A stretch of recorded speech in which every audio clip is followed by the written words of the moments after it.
ধানমন্ডির এই বাড়ির দিকে তাকান। আমি নাম ধরেই বলছি, ধানমন্ডির এই বাড়ি কত জৌলুসপূর্ণ ছিল। মানুষ অনেকে আবেগে গিয়ে চুমা খেত। কি কথা বলেন?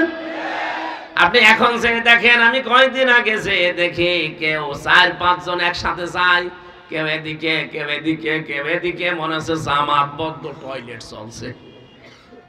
মাহবুবুল আলম হানিফ 15 বছর আগেও যে ব্যবসা করে খেত মাছের, এখন কয়েক হাজার কোটি টাকার মালিক। বেগম পাড়ায় যে বাড়ি বানিয়েছে আমি দেখেছি, কি বাড়ি গো! মনে হয় যদি কিয়ামত পর্যন্ত হায়াত পেত, বৈধভাবে উপায় করলে ওই বাড়ি বানানো সম্ভব না। কারণ আমেরিকার যেখানে সে বাড়ি বানিয়েছে, কানাডার ওই জায়গায় মাত্র 1 কাঠার উপরে যদি কেউ একটা বিল্ডিং বানাতে চায়, বাংলাদেশের কমপক্ষে 15 কোটি টাকা লাগবে। আর তার যে বিশাল বেগম পাড়া, যে বিশাল বাংলো, কত বড় বাড়ি, তার স্ত্রী আর তার ছেলে ওখানে থাকে। এখন নিজে ওখানে যে আল্লাহর রাস্তায় উঠেছে,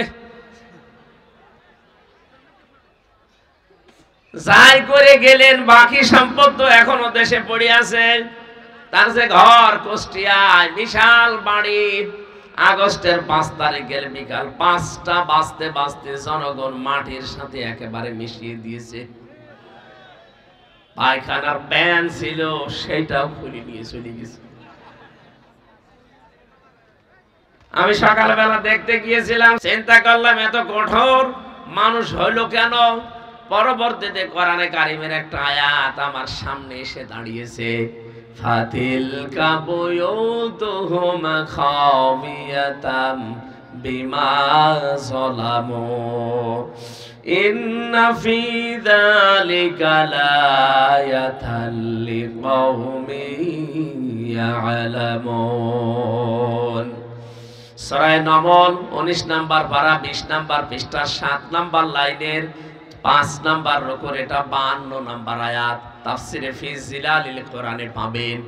আল্লামা সাইয়্যিদ কুতুব রাহমাতুল্লাহ আলাইহি লিখেছেন, রব্বুল আলামিন যেন এভাবে হাতের আঙ্গুল দিয়ে দেখাচ্ছেন, এই সেই ঘরগুলো।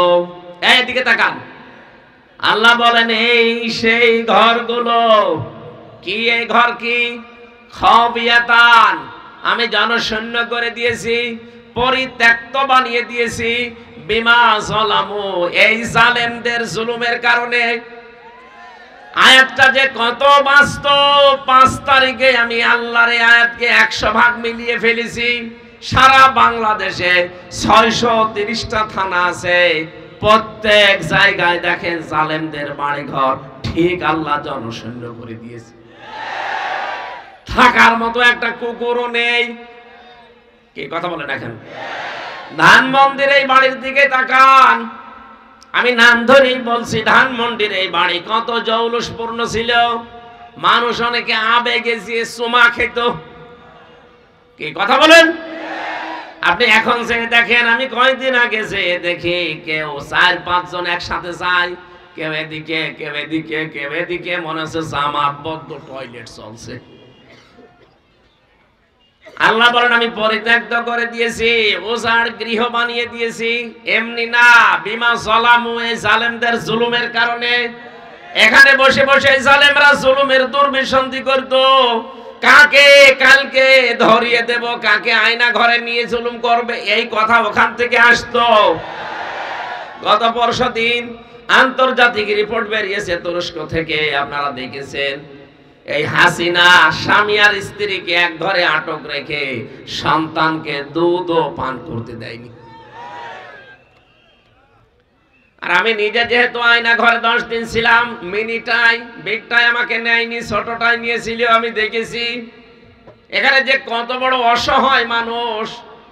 আমার মাথায় পর্যন্ত দড়ি বাঁধা ছিল 11 ঘন্টা, আমার পায়ে ডান্ডা বেড়ি পড়ানো, হাতে পেছনে হ্যান্ডকাপ লাগানো, চোখে কালো কাপড় দেওয়া। আমি বাস্তবতা দেখে এসেছি যে আয়না ঘরে কি হয়। এটাই যদি ছোটটা হয় তাহলে বড়টা ওরা কি করেছে। মানুষ এত কঠিন হতে পারে? সারা রাত ধরে কয়েকজনকে পিটাতো শুনতাম। ফাঁসির ওই কন্টেম সেলে যখন আমাকে দিয়েছে 3টা বছর, বহু সময় তো পেয়েছিলাম। কত মানুষ মাঝে মাঝে যারা 5 বছর 7 বছর 10 বছর পর্যন্ত কাটিয়েছে, তাদের সাথে আমার দেখা। তারা এসে বলতো যে ভাই, নিজের নাম পর্যন্ত ভুলে গিয়েছিলাম। সকালবেলা কয়েকটা পচা ছোলা দিয়ে যেত, দুপুর বেলায় 1 মুঠ খাবার দিত, তা মনে হচ্ছে কেউ মাখিয়ে দিয়েছে। পায়ের সাথে শিকল বেঁধে রাখতো। আপনাদের এই পাশের ছিলেন নোয়াখালী, হাতিয়া থানার এক আলেম আমার সাথে ছিল, মাওলানা ফখরুল ইসলাম। এই লোকটা আমার সাথে ছিল জেলখানায়। মাঝে মাঝে আমারে বলতো, হামজা ভাই, এই যে আমি 60 পাট হয়ে হাত পা ছেড়ে দিয়ে শুয়ে থাকি, আপনি আমারে রাগ করেন। আমি কেন থাকি আপনি জানেন? কারণ 2 জনকে দিয়েছে একটা ছোট ঘরে, এদিকে 3.5 হাত, এদিকে 2.5 হাত। 2 জন যদি হাত পা ছেড়ে দিয়ে থাকে, আমি তো বসবো কোথায়? ওর ভেতরে আবার টয়লেট করা, আমি কোথায় বসবো? এই জন্য রাগ করতাম যে কিভাবে থাকেন। আমার হাত ধরে বলতো, হামজা ভাই, আপনি আমার উপর মন খারাপ করেন। এই যে 2-1 ঘন্টা আমি 60 পাট হয়ে শুয়ে থাকি, এটা যে কত বড় নিয়ামত আমি জানি। আমার পায়ের ভেতরে ভাবে হাত দিয়ে জালেমরা, সামনে লোহার ব্যারিকেডের সাথে ওরা হ্যান্ডকাপ লাগিয়ে দিত। নড়াচড়া করলে আবার জায়গায় কেটে যেত। 2 দিন 5 দিন না, বছরের পর বছর আমাকে এভাবে আটক করে রেখেছে। মাত্র 1.5-2 মিনিট সময় দিত টয়লেট করার। আমার নীল দাঁড়ায় ব্যথা হয়ে গেছে। এই যে শুয়ে থাকি, এটা যে কত বড় নিয়ামত, বাইরে যারা আছে ওরা বোঝে না, আমি টের পেয়েছি। আঙ্গুল দেখতাম নখ হয়ে যেত, এত বড় বড় নখ। বলছে কেউ কেউ লিখে রাখতো এভাবে আঙ্গুল দিয়ে দেওয়ালের সাথে খুশিয়ে খুশি, যে ভাইরা, কেউ যদি বাইরে যেতে পারেন এই নাম্বারটা জানাবেন যে আমি বেঁচে আছি।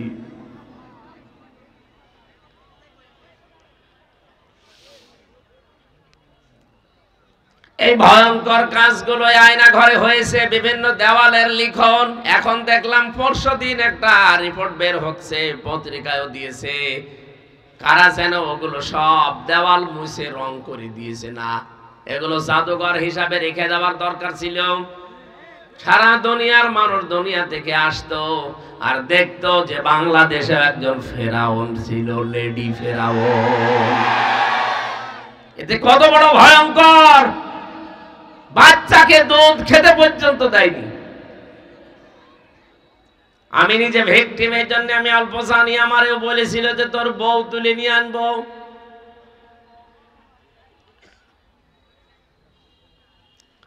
আল্লাহ রাব্বুল আলামিন এ পর্যন্ত জালেমদের দিয়েছেন, পরের অংশটা আমাদের।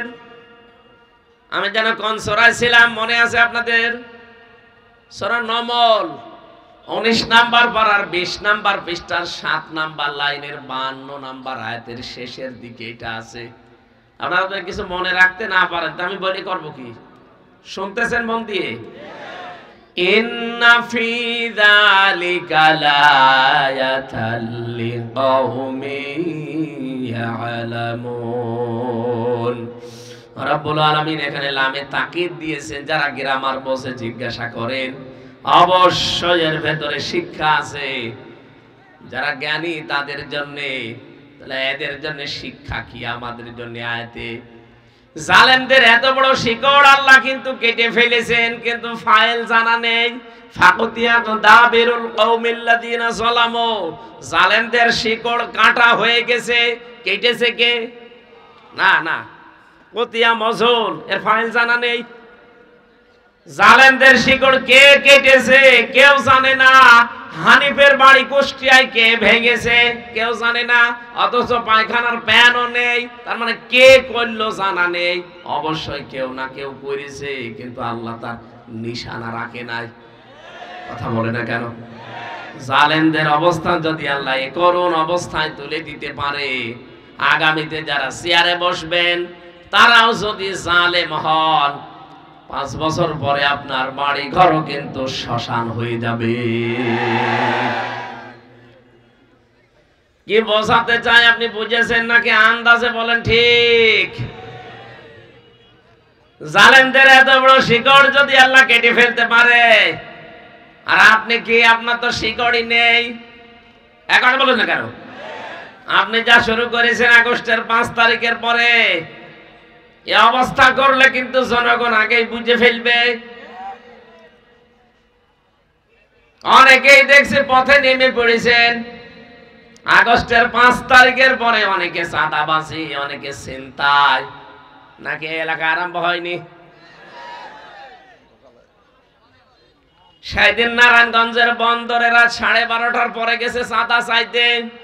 গত পরশুদিন যশোরে 50 লাখ টাকা চাঁদা চেয়েছে, দিতে চাইনি, কপিয়েছে। হতভাগারা এত নিম্নে পৌঁছিয়েছে এই শয়তানগুলো, গাইবান্ধায় এক জজের কাছে পর্যন্ত 50 লাখ টাকা চাঁদা চেয়েছে। আরে ভাই, দেশের অবস্থা কি আপনি কিছুই টের পাচ্ছেন না? থামেন। গতকালকের রিপোর্ট, চট্টগ্রামে চাঁদা চেয়েছে, দেয়নি, মোটরসাইকেলের শোরুমে আগুন লাগিয়ে দিয়েছে। কি আরম্ভ করেছেন দেখছেন না? লন্ডন থেকে লোকটা পাগল হয়ে গেল, প্রতিদিন ভিডিও বার্তা পাঠাচ্ছে যে আপনারা থামেন, দেশ কি হাতে চলে এসেছে নাকি? যা আরম্ভ করেছেন, এদেশে যারা দায়িত্বে আছে, এদেশে গোয়েন্দা বিভাগে যারা আছে, বিশেষ করে এদেশের জনগণ সব কিন্তু নখদর্পণে রেখেছে কে কি করে। এদেশের সর্বোচ্চ গোয়েন্দা বিভাগে যিনি আছে, আমি মাঝে মাঝে তার সাথে হোয়াটসঅ্যাপে কথা বলি। সেদিন আমাকে তিনি বলছিলেন যে হুজুর, কোরআনের কথা 56,000 বর্গ মাইলে মন খুলে বলবেন, কোনো অনুমতি লাগবে না, কেউ যদি বাধা দেয় শুধু আমার একটু জানাবেন, ওর ঠ্যাং ভেঙে ফেলবো। বললাম স্যার আপনি ছিলেন কোথায়? বলছে আমি নতুন দায়িত্ব পেয়েছি। তখন আমরা বলছিল হুজুর আমরা নখদর্পণে রেখেছি দেশটাকে, কে কি করে আমরা দেখতে চাচ্ছি, কিন্তু অনেকের আমল, অনেকের কাজ আমরা অলরেডি দেখে ফেলেছি। অনেকে মনে করে রাত 12:30টায় গেলাম চাঁদা চাইতে, মানুষ আইনি ফেললো কি করে? আরে ভাই 12:30, আমি নিজে রিমান্ডে ওদের কাছে মেশিন দেখেছি, যে উন্নত মেশিন ওরা ইসরায়েল থেকে নিয়ে এসে ব্যবহার করে, আপনি জানেন। 12:30 না, 1টা না, আপনি পায়খানায় বসে বসে কি করেন তা ওরা দেখতে পায়। সারা দেশ ওদের হাতের মুঠার ভেতরে। আর বলছে আমি রাত 2টার সময় গেলাম চাঁদা চাইতে, কেউ জানে না, জেনে ফেললো কি করে? খুব হিসাব নিকাশ করে পা ফেলবেন সামনে। আমি কি বোঝাতে চাই, আপনি কি কিছু শিক্ষা পেয়েছেন? জালেমদের শিকড় যদি আল্লাহ কেটে ফেলতে পারে, আপনার তো শিকড়ই তৈরি হয়নি, আপনাকে কাটতে আল্লাহর 1 সেকেন্ডের সময় লাগবে না। কথা বলেন না কেন? এজন্য সাবধান হন। বারবার তোমরা সতর্কবাণী করছি, উচ্চারণ এই কারণে, অনেকের আমল আখলাক ভালো না। আগেই বলছে যে 15 বছর কোরআনে কারিমের তাফসীর মাহফিলে অনুমতি লেগেছে, আমরা যদি যেতে পারি অনুমতি দেব না। এই কথাটা কয়েকদিন পরে বলতে পারলেন না, আগেই বলে ফেললেন, মানুষ তো সব জেনে ফেলবে। কথা বলে না কেন? আপনার আচরণ যে এরকম মানুষ অনেকে জানে, তারপরও কিছুদিন পরে বলার দরকার ছিল। এদেশের মানুষের আগে এখন আর আগস্টের 5 তারিখের আগের মতো কালো চশমা পরানো নেই। চশমা এখন সব ভেঙে গেছে। এই কথা বলে না কেন? সব এখন ফকফকা দেখতে পাচ্ছি আমরা, কে কি করছে, কে কি করতে পারে। এই জন্য আমরা সাবধান হব ভাই। আবহমান কাল থেকে নতুন নতুন নিয়ম নীতি যারা বানিয়ে ইবাদত হিসাবে মানুষকে চালিয়ে দিতে চায়, হে নবী আপনি যখন কোরআনের কথা তুলবেন তখন দেখবেন ওই ইবাদতগুলো টিকবে না। ওই মানুষগুলো দেখবে যে আমার ব্যবসা তো মাঠে মারা যাচ্ছে, তখন তারা রাগ করবে, উল্টা পাল্টা ফতোয়া আপনার নামে বানাবে। এমনকি ধর্ম ব্যবসায়ীও বলা হচ্ছে আলেমদের। কথা বলেন। বলে আমরা জানি তাফসীর মাহফিলের নামে কি হয়। কি জানেন আপনি? সূরা ফাতিহা আমার সামনে পড়তে পারবেন? যারা এই ফতোয়া দেন যে কি হয় তাফসীর মাহফিলের নামে, আমি জানি তাফসীরের নামে সব অপব্যাখ্যা হয়। আপনি আসেন, অপব্যাখ্যা হলে এখানে মুফাসসির বসে নেই। আপনি একটা সূরা যদি শুদ্ধ করে আমার সামনে পড়তে পারেন, আমি আপনাকে মিষ্টি খাওয়াবো। পেটে বম মারলে সূরা ফাতিহা শুদ্ধ করে বলতে পারে না, আলেমের ভুল ধরে। বিশ্বনবীকে এই রজব মাসে একটা নতুন রাষ্ট্র তাকে আল্লাহ উপহার দেবেন। একটা রাষ্ট্রকে যদি কল্যাণময় করতে হয়, কি কি কাজের আঞ্জাম দেওয়া লাগে আল্লাহর নবীকে আল্লাহ দুনিয়ায় শেখাননি। এই রজব মাসে, আজকে 25 তারিখ না, আর মাত্র 2 দিন, 27 তারিখে ওনারে নিয়ে গেছে, 26 তারিখের দিবাগত রাতে একেবারে আল্লাহ নিজের আরশে নিয়ে 27 বছর তার গবেষণাগারে 14টা জিনিস শিখিয়েছে। কয়টা? 14টা জিনিস তাকে শিখিয়ে আবার দুনিয়ায় পাঠিয়ে দিয়েছেন। যান, ব্যক্তি, পরিবার, সমাজ, রাষ্ট্র যদি এই 14টা ফরমান অনুযায়ী চলতে পারেন, আমি আল্লাহ বলছি ওই দেশটা হবে কল্যাণময় দেশ। এদেশে আমরা 18 কোটি মানুষ, 18 কোটি জনগণকে আমরা জনসম্পদে পরিণত করতে চাই। এদেশের সম্পদ কম নেই, জালেমরা যদিও সব পাচার করেছে, এখনো যা আছে যদি ভালো মানুষের হাতে দেওয়া হয়, যদি এটা লুটতরাজ না হয়, অবশ্যই এই দেশটা আবার দাঁড়িয়ে যাবে ইনশাআল্লাহ। সূরা বানী ইসরাঈলের 23 থেকে 38 এই 16টা আয়াতের তাফসীর আজকে করব বলে বসেছিলাম। সময় কি চলে যাচ্ছে? 10:30 পর্যন্ত আর 30 মিনিট। না, আমার আবার অনুষ্ঠান দিনের বেলায় 3টা থেকে 4টা পর্যন্ত, সেই কিশোরগঞ্জের কলিয়ার চর। আপনাদের এই মাহফিলটা তো ওই যে ঘোষক বলছিল না যে আসলে মাহফিলগুলো 1.5 বছর 1 বছর আগেই নেওয়া হয়ে যায়। শুধু এনার মুখের দিকে তাকিয়েছি, তাছাড়া ফেরেশতা বললেও নিতাম না, কারণ আমি এমনি 4-5 দিন জ্বরে আছি। এরপরে শরীরও ভালো না, ডাক্তাররা বারবার বলছে আপনি কথা বন্ধ করেন, কথা বন্ধ করেন। কথা বন্ধ করে করবো কি? এইটাই তো আমার কাজ। আপনাদের সময়টা আজকে বেশি দিতে পারছি না, তারপরও যতটুকু পারছি আমি তাড়াতাড়ি শেষ করার চেষ্টা করবো ইনশাআল্লাহ। মেহমান নিয়ে আসবেন আমার পরে যারা আসে, কিন্তু সময় নির্ধারিত আপনাদের, অনেকগুলো আলোচক, আর এরকম মানুষকে পাওয়াও তো কঠিন। কালকে মাওলানা আব্দুল্লাহ আলম ভাই আমার সাথে ছিল কুমিল্লা, ওই যে ওইদিকে কি বড়িচং নাকি থানা আছে, ওইদিকে আমার সাথে ছিল দেবিদ্দার। আসলে সময়গুলো আমরা মেনটেন করতে পারছি না। আগে তো জালেমরা যাক বাধা দিত, এখন তো কোনো বাধা নেই। এখন একেবারে বাবা শাহজালাল, সব হালাল, যে যা আয়োজন করছে কোনো বাধা তো নেই, বাধা দেওয়ার সাহসও কারণে। আর আমার হাতে তো আছেই, আমার তো জানিয়েই দিয়েছে, শুধু যে বাধা দেবে তার নাম ঠিকানা আমার কাছে পাঠাবে, ওরা একেবারে 14 বংশ উদ্ধার করে দেব। কিন্তু 2-1টা বিষয় আমাকে তিনি জানিয়েছেন যে রাতের বেলা অনুষ্ঠানগুলো যারা করে তাদেরকে কমিটি যারা আছে বলবেন ওনারা যেন পর্যাপ্ত আলোর ব্যবস্থা রাখে।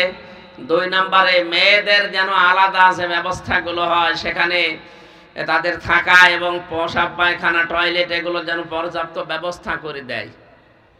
আমি বিভিন্ন অনুষ্ঠানে এগুলো বলে দেই কমিটিকে যে এগুলো আপনারা করবেন। তাছাড়া কোরআনের কথা বলতে দেশে কোনো মহারথীর আর অনুমতি নেওয়া লাগবে না ইনশাআল্লাহ। আর আগামীর দেশ আমরা দেখতে পাচ্ছি, কোরআনে কারিমের এই 14টা ফর্মুলা যদি সামনে এনে আমরা বাস্তবে রূপ দিতে পারি, কিয়ামত পর্যন্ত এই দেশে কোরআনের কথা ওপেন ভাবে চলবে, কোনোদিন কেউ বন্ধ করতে পারবে না ইনশাআল্লাহ। একটু জিকির করেন। আল্লাহ দিয়েছিলেন, মানে ঠান্ডা হয়ে গেছে, আছে থাকলে দেন, না থাকলে আর সুবহানাল্লাহ। গলাটা পারে না আসলে, শরীর যাই হোক আছে, গলাটা পারে না। প্রতিদিন 3টা 4টা 3টা 4টা, গলা পারবে কত?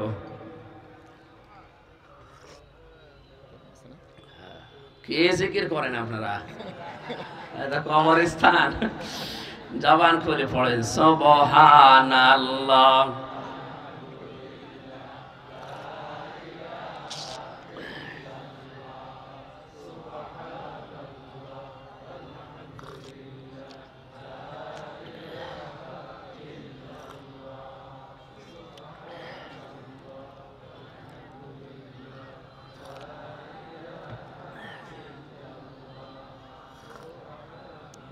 বসেন, আপনি বসেন, আরো তো মানুষ আছে, বসেন। আসবে, আসবেও নি, নিয়ে আসেন, নিয়ে আসেন, অসুবিধা নেই। হ্যাঁ, নিয়ে আসেন, না সময় কভার হবে না, দরকার নেই, নিয়ে আসেন, অসুবিধা নেই, আমি সামারাইজ করে ফেলছি।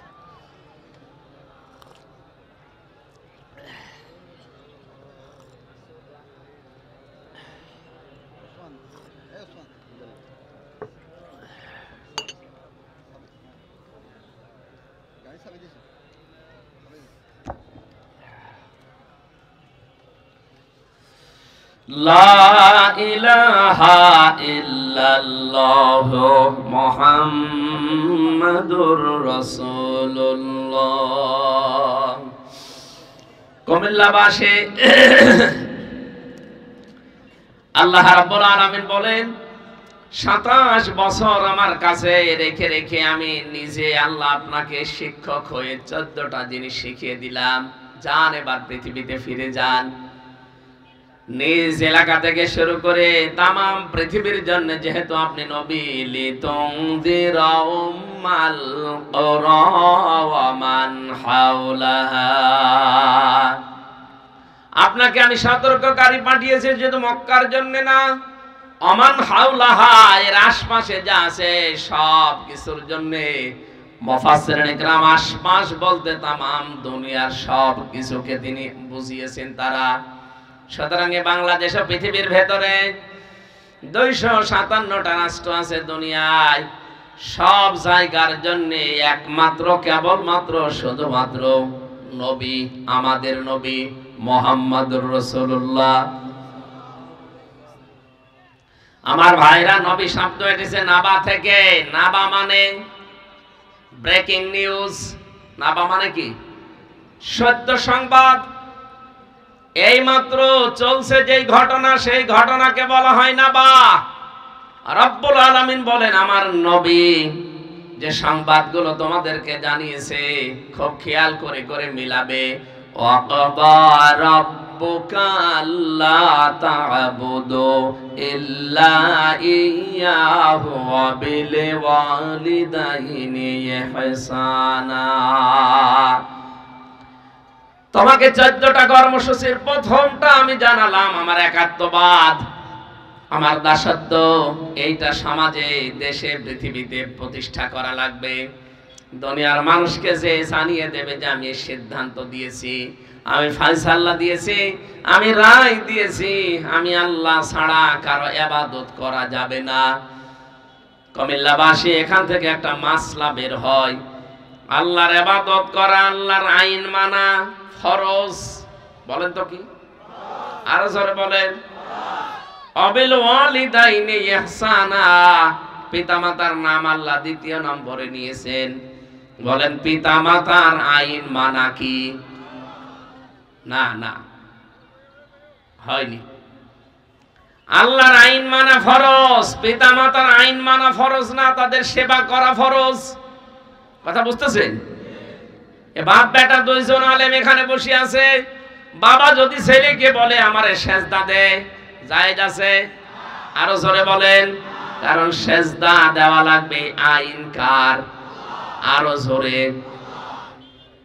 হ্যাঁ, ওনার সেবা করা লাগবে, ওনার খরচ খরচা দেওয়া লাগবে, ওনাকে বেঁচে থাকতে সেবা খেদমত যা আছে ওইটা করা লাগবে, এইটা ওনার জন্য ফরজ।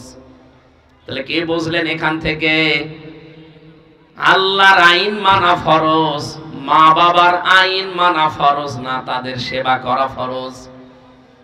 এই পৃথিবীতে আল্লাহর পরে আল্লাহ যাদের নাম ঘোষণা দিলেন, ওয়ালিদাইনি ইহসানা, আমার বাবা, তাদের আইন মানায় যদি ফরজ না হয়, পৃথিবীতে কোন মহারথী আছে যে তার আইন মানা লাগবে? কথা বলে না কেন? সুতরাং পৃথিবীতে আল্লাহর আইন বাদ দিয়ে কারো আইন মানা যাবে? সে যেই হোক, এমনকি আল্লাহর আইন বাদ দিয়ে অন্য কারো আইন প্রতিষ্ঠার জন্য কাজও করা যাবে না। আলা লাহুল খালকু ওয়াল আমরু, পৃথিবী বানিয়েছি আমি, এখানে আইনও চলবে কার? সুতরাং আল্লাহর আইন বাদ দিয়ে যারা মানুষের তৈরি করা আইন প্রতিষ্ঠার জন্য কাজ করেন, সংগ্রাম করেন, দল করেন, মিছিল করেন, ভোট দেন, আপনি কিন্তু শিরিক করছেন। এদেশে এরকম শিরিক করা মানুষ নেই। শিরিক যারা করে তারা মুশরিক। এক কথা বলে না কেন? এই কথাগুলো শোনার পরে আপনার হয়তো পরিবর্তন হওয়ার জন্য মন তৈরি হবে, কিন্তু দুর্বিসন্ধি নিয়ে যারা চলে, যে মানুষগুলো ধোঁকাবাজ প্রতারক, ওই নেতাগুলো কিন্তু এই কথা শুনে বলবে যে এটা তো রাজনীতি। বলেন, মজলুম একটা দল বিএনপি, এই দলে কয়েকটা ক্যান্সার তৈরি হয়েছে এখন, বিশেষ করে হারুনের বউ পাপিয়া, আর এই যে কিশোরগঞ্জের এক শয়তান ছাত্রলীগের সভাপতি ছিল আগে, হাসিনা ওরে নমিনেশন দেয়নি, এই জন্য দল পাল্টি এখন নতুন দলে যোগ দিয়ে ওইটারে মনে হয় কোত্তা কামড় দিয়েছে। ও চ্যালেঞ্জ দিয়েছে বাংলার মুসলমানদেরকে যে এই দেশে যারা মুসলমান দাবি করে তারা এবং বাইরের দেশের মুসলমানও যদি নিয়ে আসে, সব মিলিয়ে এরা 10 ভাগ ভোটও নাকি পাবে না। আমরা এই চ্যালেঞ্জকে গ্রহণ করে ওদেরকে সামনে দেখিয়ে দিতে চাই এদেশে মুসলমান রাষ্ট্র ক্ষমতা পাবে কিনা। আপনি আমেরিকার রিপোর্ট দেখেছেন গত বর্ষদিনের? আমেরিকা তো আর আন্দাজে রিপোর্ট দেয়নি, আর আমরা তো তাদের খালাতো ভাই না যে রিপোর্ট দেবে। তাদের নিরপেক্ষ রিপোর্ট দিয়েছে দ্বিতীয় একটা রাজনৈতিক ধর্মীয় শক্তি বাংলাদেশ গঠন করতে যাচ্ছে। এখন শুধু জামাত ইসলাম চরমনাই হেফাজত না, টুপি যারা এদেশে মাথায় দেয়, আল্লাহর আইন মানা যেহেতু ফরজ, এই ফরজ সামনে রেখে সব এক হয়ে যাওয়া ফরজ। বলেন, কারা কারা এক হতে রাজি আছেন দেখে? লিল্লাহে তাকবীর।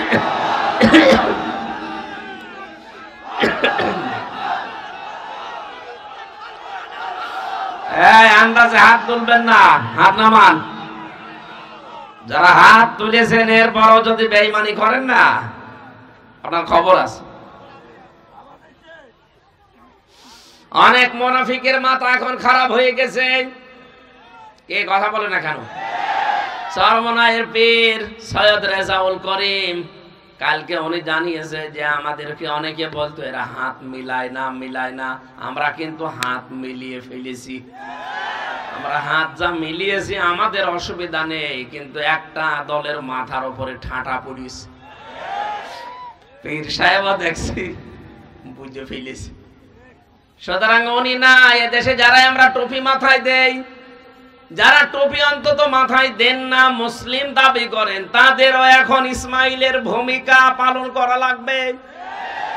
কালকে আমার গতকালের রাতের তাফসীর ছিল বড়ুরা কুমিল্লা, সেখানে আমি আয়াতের তাফসীর করতে গিয়ে একটা শিক্ষা তাদেরকে দিয়েছি। ফালাম্মা আসলামা ওয়া তাল্লাহু লিল জাবিন।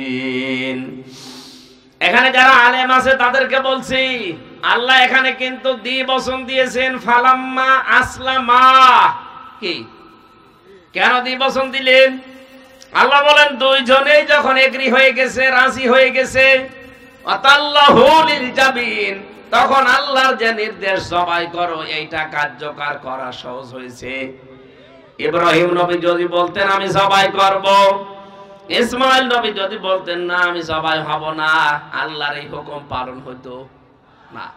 ইসমাইল নবী যদি বলতেন আমি জবাই হব, ইব্রাহিম যদি বলতেন না আমি জবাই হব না, বলেন তো আল্লাহর বিধান পালন হতো?